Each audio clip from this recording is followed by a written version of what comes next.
Depression का patient या फिर किसी भी मानसिक रोग के पेशेंट को 3 लेवल पे स्ट्रगल्स करने पड़ते हैं। इस वीडियो में समझने का प्रयास करते हैं ये स्ट्रगल क्या होते हैं।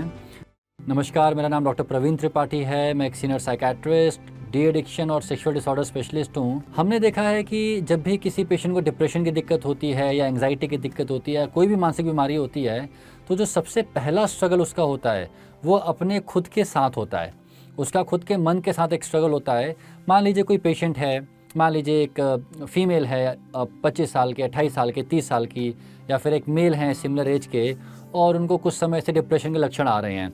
उदासी बनी रहती है, लोगों से बात करने का मन नहीं करता, नेगेटिव थॉट्स आते हैं, एनर्जी कम रहती है, नींद कम है, भूख कम है, और ऐसा कई हफ्तों से या महीनों से चले जा रहा है।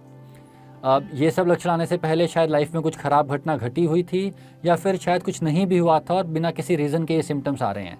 तो जब ये सिम्टम आते हैं तो पहला स्ट्रगल मरीज़ अपने आप से करता है कि क्या मुझे सही में डिप्रेशन हो गया है।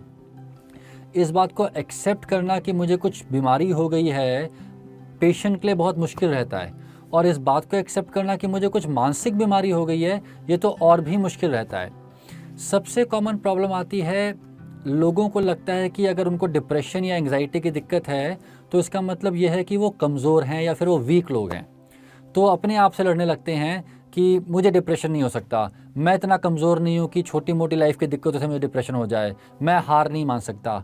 और इस टाइप के थॉट्स की वजह से इस बात को एक्सेप्ट करने में ही महीनों बीत जाते हैं कि उनको डिप्रेशन की दिक्कत हुई है। अब ये बात हम लोगों को हमेशा समझाते हैं कि डिप्रेशन होना या एंग्जाइटी होना या किसी भी टाइप का मानसिक तकलीफ़ होना कमज़ोर होने के बराबर नहीं है। It's not a sign of weakness. कोई ऐसा नहीं है कि आप एज अ ह्यूमन बीइंग बहुत कमज़ोर हैं या वीक हैं। तो ये बात को मन से निकालना बहुत ज़रूरी है कि सिर्फ वीक लोगों को डिप्रेशन या एंग्जाइटी होती है और जो लोग स्ट्रांग होते हैं उनका ऐसा नहीं होता।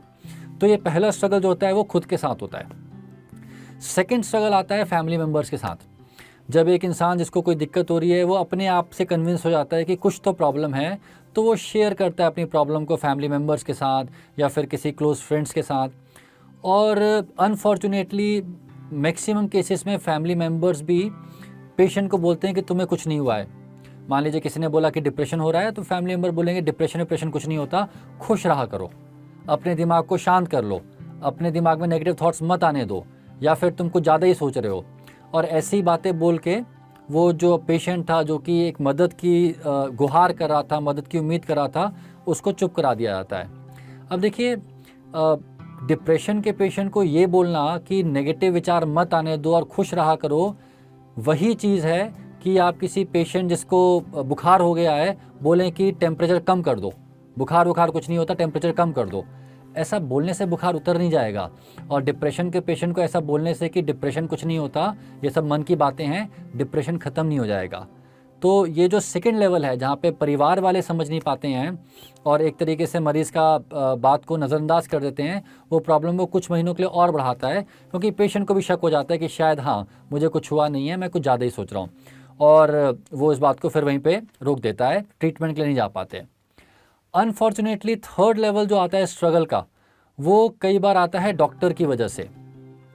कई बार पेशेंट्स डॉक्टर के पास जाते हैं, साइकेट्रिस्ट साइकोलॉजिस्ट के पास तो लोग बहुत बाद में पहुंचते हैं। स्टार्टिंग में लोग जाते हैं फिजिशियंस के पास या फिर जो अपने जनरल डॉक्टर हैं उनके पास, और कई बार अनफॉर्चुनेटली फिजिशियंस को भी उतना ज़्यादा डीप में अंडरस्टैंडिंग नहीं होती है इन चीज़ों की, और वो भी यही बोल देते हैं कि ऐसा कुछ नहीं है, तुम्हें कोई बीमारी नहीं है, बस दौड़ लगाया करो, या फिर खुश रहा करो, या फिर सोचा मत करो।